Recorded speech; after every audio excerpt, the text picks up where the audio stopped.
istilahnya dihapus di masyarakat ya. Jadi stigma bahwa TBC itu stempel TBC yang nggak hilang-hilang, menular. Ya menular kalau waktu aktif. Ingat kuman TBC kalau dia tidak ada ventilasi terbuka, tidak ada sinar ya dia tahan. Misalnya ber-AC. Lah kebetulan kita mungkin habis kena beling atau ada luka di kaki, kena itu, ya ketularan kita.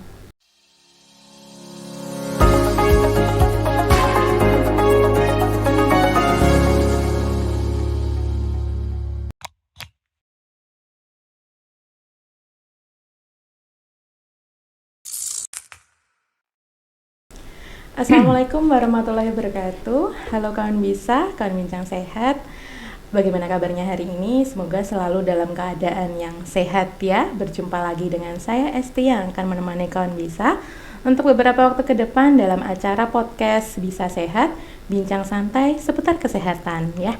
Jangan lupa untuk tetap stay tune karena kita akan mempunyai banyak sekali informasi-informasi menarik seputar kesehatan tentunya yang akan sangat sayang sekali jika kawan bisa lewatkan. Selalu dukung podcast kami dengan cara subscribe YouTube RSUD Dungus. Jangan lupa juga untuk komennya, like dan share ke kawan-kawan kalian, oke?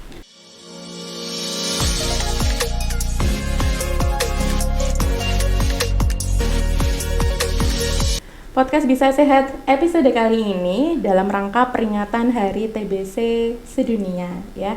Hari TBC Sedunia biasa diperingati setiap tanggal 24 Maret setiap tahunnya dengan tema Ayo bersama akhiri TBC, Indonesia bisa ya.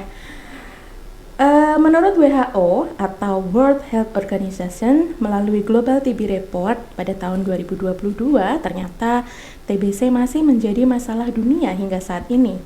Indonesia sendiri berada di posisi kedua dengan jumlah kasus TBC terbanyak di dunia setelah India dan diikuti dengan negara Cina. Menarik bukan? Mari kita upas tuntas ya bersama narasumber kita. Hari ini sudah hadir bersama kita di sini Dr. Atta Namade, spesialis paru. Ya. Assalamualaikum, Dokter. Waalaikumsalam warahmatullahi wabarakatuh. Iya, bagaimana kabarnya hari ini, Dokter? Baik, Mbak Esti. Alhamdulillah, terima kasih sudah bisa hadir di podcast Bisa Sehat, Dokter. Jadi hari ini kita itu tadi ya dalam peringatan Hari TBC Sedunia, Dokter. Jadi sebelum kita melangkah lebih jauh, mungkin Dokter bisa memberikan pengetahuan sedikit ke kawan bisa tentang TBC, Dokter, mulai dari pengertiannya mungkin. Monggo, Dokter. Tentang TBC, yang utama kita garis bawahi dulu bahwa dia penyakit infeksi yang disebabkan oleh Mycobacterium tuberculosis. Jadi, kalau misalnya ada infeksi di paru, kita harus buktikan bahwa itu disebabkan oleh kuman TBC. Kalau dia batuk lama, itu gejala. Jadi kita harus bedakan antara gejala belum tentu dia TBC. Kemudian mungkin di organ lain. Jadi belum tentu dia di paru. Organ lain di mana saja? Mungkin di otak, meningoencephalitis TB misalnya, atau di perut, peritonitis TB, atau yang ringan, benjolan di leher, lymphadenitis TB. Tapi yang utama di sini itu disebabkan oleh kuman Mycobacterium tuberculosis. Lalu gejalanya apa, Dokter, TBC ini, Dok? Ya, gejalanya mungkin karena terbesar adalah menyerang pada paru ya, karena dia bersifat obligat aerob ya. Jadi dia menginfeksi kemungkinan yang terbesar oksigennya. Jadi paru-paru kan membutuhkan oksigennya besar. Jadi di situ dia. Jadi kalau misalnya di paru sendiri, organ yang terkena adalah paru itu, kalau kita bedakan antara gejala respiratorik dan gejala sistemik. Kalau gejala respiratorik itu gampangannya kira-kira batuk lama. Batuk lama mungkin batuk yang berdahak, mungkin batuk tidak berdahak, bahkan mungkin hanya bukan kode ke Mbak Esti ya, gitu ya. Bisa juga batuk darah, bisa juga sesak, diikuti nyeri dada juga bisa. Jadi 4 itu yang besar. Batuk darah itu yang nyeri, sesak. Itu gejala respiratori. Nah, gejala sistemik gimana? Ada. Misalnya panas tapi tidak terlalu tinggi. Kok ngelemeng ya panasnya ya, tapi nggak turun-turun. Ya. Greges Terus gitu ya, yang Dok, ya? greges, subfebris ya istilahnya ya. Iya. Atau ada keringat malam tanpa aktivitas ya. Jadi keringat malam, ngelemeng ya itu nggak nyaman semua ya. Terus bisa juga berat badan menurun, nafsu makan menurun. Belum tentu gejala TB langsung menyerang paru-paru, tapi gejala sistemiknya yang dominan. Bisa tiba-tiba tidak mau makan, kok nggak enak ya makannya ya nggak enak terus ya. Kuman TBC adalah kuman yang pinter, dia akan mempengaruhi sistemik kita supaya ikut ya dengan sifatnya. Kalau kita makan turun, kita nggak makan, misalnya kita malas makan atau daya tahan kita turun, infeksinya meluas, TBC-nya ini yang aktif, kira-kira gitu.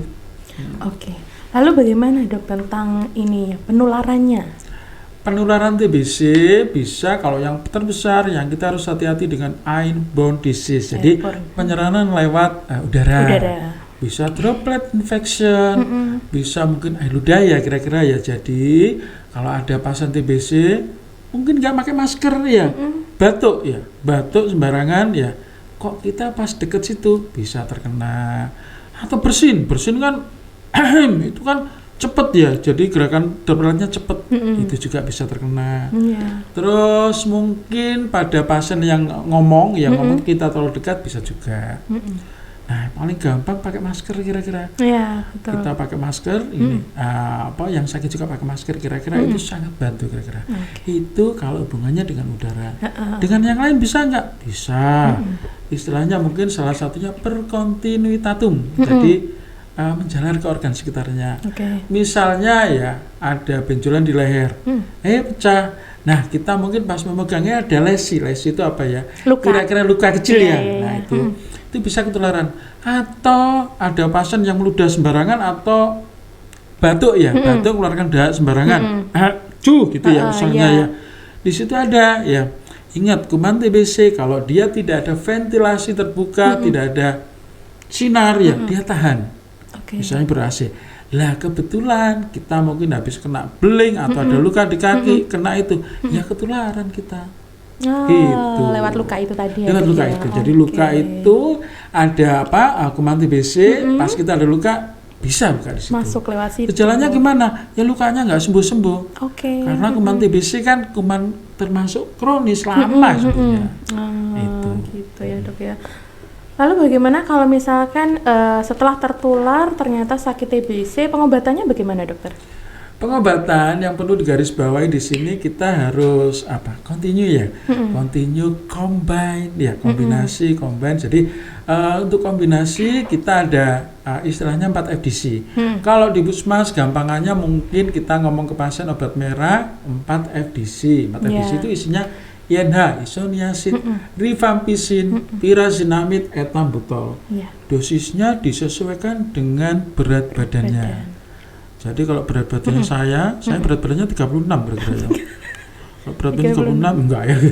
36 itu 2 kira-kira ya. Terus kalau 54 itu 3. Terus kalau misalnya di atas 54 itu 4, ya 70 itu 5. Tapi yang sekarang paduan sekarang 54 ke atas 4 ini ya, sampai ke atas ya. Jadi mungkin karena ada update ya, kita update terus itu ya. Itu kalau obat program itu diberikan 2 bulan, kita cek lagi bulan ketiga bisa diteruskan, bisa diteruskan itu atau kita kurangi dengan 2 FDC. 2 FDC itu rifampicin, pyrazinamide, INH dan rifampicin. Yang lain gimana? Karena memang sifat-sifatnya seperti itu. Kita mengikuti guidelines. Dasar kita adalah evidence base. Evidence base ini kecuali kalau ada penyebab lain kita tetap pakai itu rifampicin, INH rifampicin ini. Kita teruskan sampai 4 bulan. Berarti yang tadi 2 ditambah 4 jadi total 6 ya dokter ya? Jadi itu adalah pengobatannya. Combine-nya ini yang penting. Combine ini penting. Jadi sampai saat ini belum ada obat TBC single dose. Jadi kalau misalnya ada di pasaran disebutkan ini obat TBC ini sudahlah kita pakai obat yang program. Obat program itu dari pemerintah memang program dose gratis. Bukan berarti obat gratis ini murah. boleh dicoba beli sendiri, mahal ya itu. Tapi memang itu kalau program DOTS nomor 1 adalah political will, komitmen pemerintah. Komitmen dalam mengobati ini yang dari pemerintah, itu obatnya di ini. Kita tinggal continue, kita harus telaten minum obat. Pengobatannya seperti itu dasarnya. Oke, kuncinya continue ya dok Iya, ya. continue. Sampai tuntas. Sampai selesai. Tos TB. Ya, itu kira-kira tos gitu. TB temukan, obati sampai Sampai sembuh. Ya. Iya. Itu tadi yang untuk yang sudah sakit dok, diobatnya selama 6 bulan. Nah, kalau misalkan untuk yang masih sehat nih dok, bagaimana pencegahannya? Iya. Pencegahan ini yang utama gini, kita tahu sifatnya TBC, ya, sifatnya kuman TBC. Nah, kalau pencegahan karena dia terbesar adalah airborne disease lewat udara ya, mungkin paling aman kalau ada teman kita yang batuk lama yang kita duga mungkin TBC atau dalam pengobatan ya, diri kita sendiri pakai masker bisa. Tapi untuk yang sakit yang lebih penting, dia harus berusaha ngobati dulu sampai sembuh.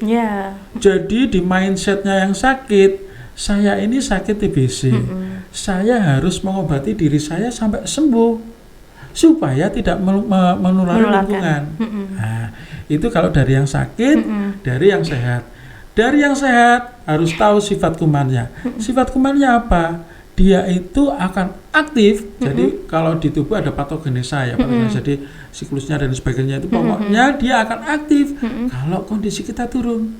Jadi upayakan kita tetap fit. Hidup sehat. Fitnya ini sehat itu mungkin ya kalau makanan sehat itu masih sempurna. Kalau misalnya hubungannya dengan kondisi, kita harus juga yang bekerja hubungannya dengan istirahat juga, hubungannya dengan olahraga juga. Untuk yang sakit ya, kita juga tetap harus tahu sifatnya karena dia menularnya lewat airborne disease. Kita tetap harus hati-hati kalau misalnya batuk, jangan sembarangan. Kan ada etika batuk. Ya, itu batuk. Terus kita jangan sampai, jadi mindset kita jangan sampai menulari lingkungan dari keluarga terdekat ke tetangga dan sebagainya. Itu kira-kira. Baik. Jadi pencegahannya itu tadi ya dok, terutama etika batuk ya dok. Etika batuk itu penting sekali. Iya, sama self awareness. Jadi kalau misalkan kita merasa kok batuk lama ya gitu, jadi kita harus memeriksakan diri ya. Iya, jadi ada istilah kita jangan sampai underdiagnose. Juga walaupun kita overdiagnose. Jadi underdiagnose itu kita batuk lama. Susahnya itu kalau pada pasien perokok, Mbak Esti. Jadi dia mungkin merasa, loh saya batuknya karena rokok ini. Ya, begitu batuk, begitu kita datang ke tempat kesehatan terdekat, TB-nya sudah advance, jadi sudah luas. Nah itu, jadi kadang-kadang itu tadi self awareness. Ya, jadi kalau misalnya ada yang sakit batuk lama lebih dari 2 minggu, tidak ada salahnya kita memeriksakan diri. Ya, itu kira-kira. Oke dokter. Jadi ternyata insiden kasus TBC di Indonesia itu juga masih banyak dokter, ada 354 per 100.000 penduduk, artinya dari 100.000 orang Indonesia terdapat 354 orang diantaranya menderita TBC ya. Sedangkan jumlah kasus TBC yang ditemukan ini dan dilaporkan ke SITB atau Sistem Informasi Tuberkulosis tahun 2022 itu hanya sebanyak 74% dari targetnya 85%. Nah, situasi ini dokter yang menjadi hambatan besar untuk merealisasikan target eliminasi TBC di tahun 2030. Nah, menurut dokter begitu pentingnyakah eliminasi TB ini dok nanti? TBC yaitu sangat berhubungan dengan public health, jadi kesehatan masyarakat. Ya, itu yang penting karena apa? Hubungannya dengan produktivitas. Ya. Jadi kalau orang sakit TBC nggak terobati, dia bisa menulari lingkungannya. Nah, yang tertular sendiri ya, untuk produktivitas dia mesti akan menurun. Iya, jadi mungkin kalau ada kecacatan di paru dan sebagainya, kerjanya mungkin nggak maksimal lagi. Itu. Jadi itu yang kita utamakan. Eliminasi ini sangat penting sekali karena tujuannya memang untuk Indonesia sehat, produktivitas juga yang bagus juga. Itu produktivitas kerja dan sebagainya, itu yang harus kita pikirkan juga gitu Mbak Esti. Untuk kualitas hidup yang lebih kualitas baik hidup tentunya. Yang lebih baik, kualitas hidup kalau untuk usia-usia kita, usia kerja, hubungannya dengan kerja kita. Oke. Itu yang penting. Untuk anak-anak juga masa depannya lebih Betul, baik. ya, Karena betul seperti itu. sekali. Ya, jadi masa depan bangsa tergantung dari anak-anak sekarang kan ya, Dok Iya, ya. Ini itu ya. nanti bibit-bibit nanti yang akan tumbuh nanti. Karena kalau sakit TBC pada anak sering sekali bekas. Oh, oke. Bekasnya ini yang banyak nanti efek sequel TB ya. Sequel TB itu gejala sisa dari TB-nya itu mungkin nanti ada seperti itu. Atau mungkin paru-parunya belum tentu jadi normal lagi. Nah, kalau seperti ini kan hubungannya dengan banyak hal. Hubungannya dengan kerja, hubungannya dengan produktivitas dan sebagainya. Oke. Itu kira-kira. Iya. Lalu pasien TBC yang belum ditemukan tadi, Dok, itu kan nanti akan menjadi sumber penularan TBC yang baru kan, Dok, di masyarakat ya. Sehingga menjadi sebuah tantangan besar juga bagi program penanggulangan TBC di Indonesia. Nah, sedangkan penyakit TBC ini tidak hanya berdampak sebenarnya tidak hanya di sektor kesehatan saja ya, Dok ya, tapi juga ada di aspek sosial, ekonomi di masyarakat juga, Dok. Nah, sebetulnya pihak-pihak nanti yang bertanggung jawab atau berperan dalam eliminasi TB ini mana aja, Dok? Oh, kalau yang berperan ya itu sebenarnya semua. Bukan cuma dari orang kesehatan. Sangat berperan. Itu kalau kita bertujuan untuk mengeliminir TB. Contohnya ya, kalau misalnya dari aparat itu ya, aparat Muspika ya. Muspika misalnya beri pengertian pada masyarakat ya. Kalau dari Muspika, kalau misalnya yang ngomong Muspika atau beri pengertian Muspika mungkin akan lebih didengar. Kalau seperti itu. Karena apa? Kalau dari orang kesehatan banyak sekali mungkin kita hanya bisa memberi wacana. Tapi kalau untuk memberikan kesadaran yang bagus pada masyarakat mungkin perlu Muspika. Untuk merangkul semua masyarakat, merangkul untuk kesadaran bahwa TBC bisa disembuhkan, TBC bisa dieliminir, itu dari Muspika. Bahkan kalau turun ke bawah, turun bawah dari lurah, RT, RW sudah sangat berperan. Kenapa?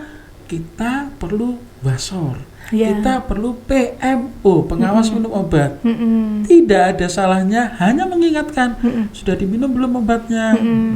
Kita nggak bisa menyepelekan orang TBC kalau nggak minum obat. Karena apa? Tiap hari minum obat, minum obat kayak kacang ini apa sih? Kadang-kadang ada seperti itu. Ya, jadi beri pengertian bahwa memang ini yang salah satu jalan terbaik untuk kesembuhan. RT, Pak RT, ya kalau misalnya di lingkungan itu ada yang sakit TBC, rangkul dia untuk kesembuhannya, rangkul lingkungannya untuk bantu penyembuhannya dan mengurangi kemungkinan penularan. Dari RT ke bawah lagi keluarga beri jalan untuk kesembuhan pada yang sakit. Untuk yang sehat beri jalan supaya tidak ketularan itu. Kita kan ada BSD ya, Mbak Esti ya. Iya, di rumah sakit terpadu. Kita ada. Kalau misalnya ada sakit TBC, BTA positif ya, mungkin kalau kok saya pengen ada berusaha di rumah sakit Dungus. Insya Allah kita ada fasilitas ke sana. Iya, betul. Kita bantu. Kita mungkin juga ada fasilitas BSD yang aktif keliling ya, itu juga sangat bantu. Itu kira-kira Mbak Esti. Jadi Muspika bantu. Guru apalagi, guru kan beri pengertian banyak. Sudah edukasi. Pokoknya, edukasi ini sangat penting. Iya. Bahkan kalau sekarang kan influencer ya. Betul, itu sangat bantu sekali, sangat jos kalau misalnya kita bisa ada influencer yang seperti itu. Itu kira-kira Mbak Esti. Jadi TBC sebenarnya bisa sembuh ya, Dok ya. Tapi yang menjadi masalah ini adalah stigma masyarakat ya. Stigma masyarakat ini yang menjadi salah satu penyebab keengganan masyarakat untuk melakukan pemeriksaan TBC, Dok. Nah, ini mungkin untuk masyarakat yang mungkin kalau nanti periksa di puskesmas atau rumah sakit nanti dikira gimana gitu ya, Dok. Nah, mau Dok tanggapannya, Dok? Iya, ini yang penting sekali. Ini yang pertanyaan bagus sekali. Stigma masyarakat. Stigma itu seperti apa? Stempel ya, Mbak Esti ya. Jadi kalau ada pasien TBC sepertinya di stempel iki TBC, gak sembuh. Jangan. TBC itu bukan cuma milik masyarakat yang ini ya, yang kelas bawah yang kena TBC, bukan ya.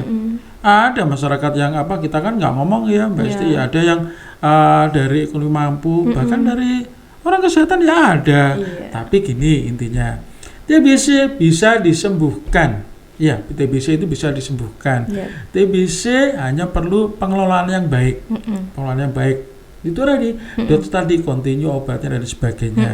Konsultasikan dan sebagainya, misalnya seperti itu.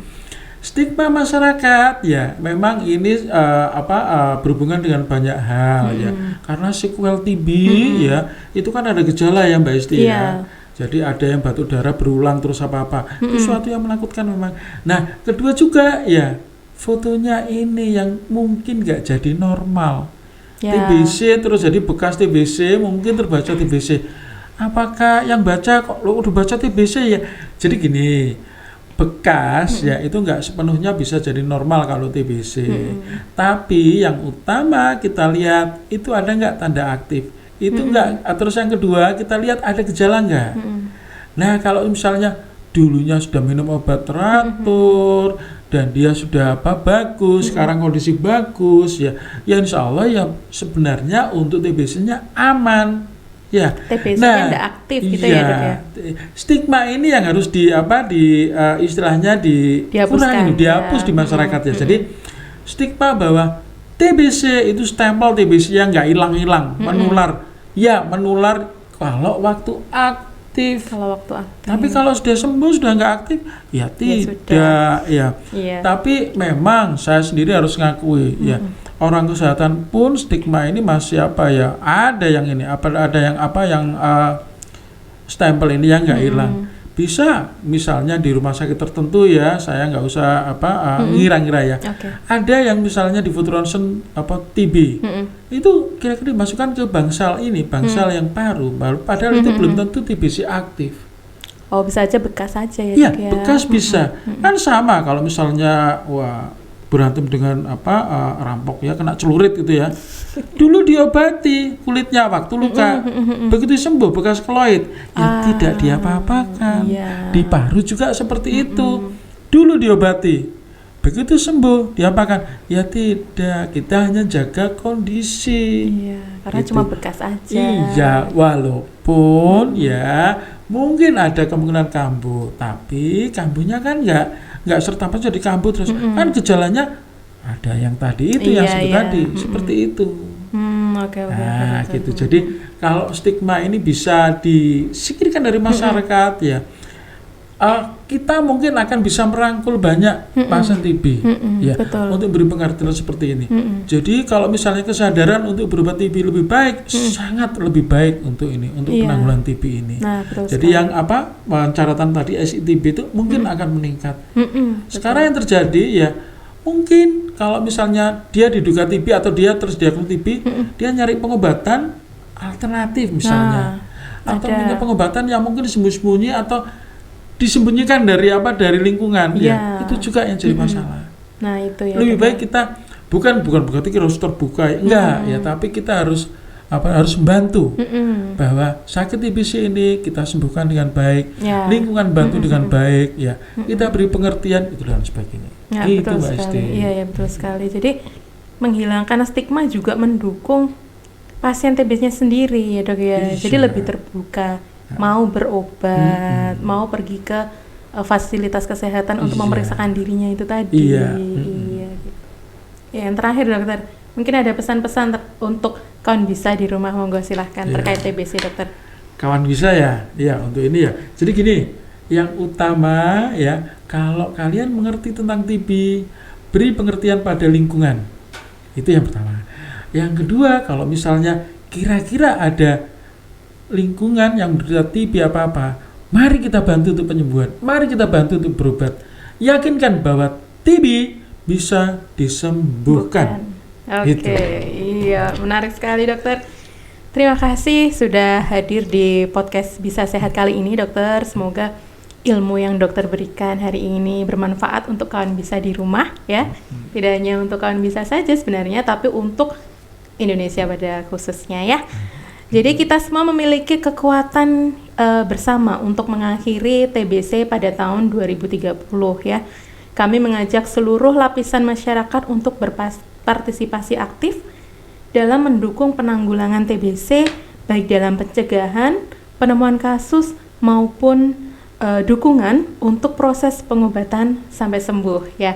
Sekian podcast Bisa Sehat episode kali ini. Sampai jumpa di podcast-podcast selanjutnya. Terima kasih.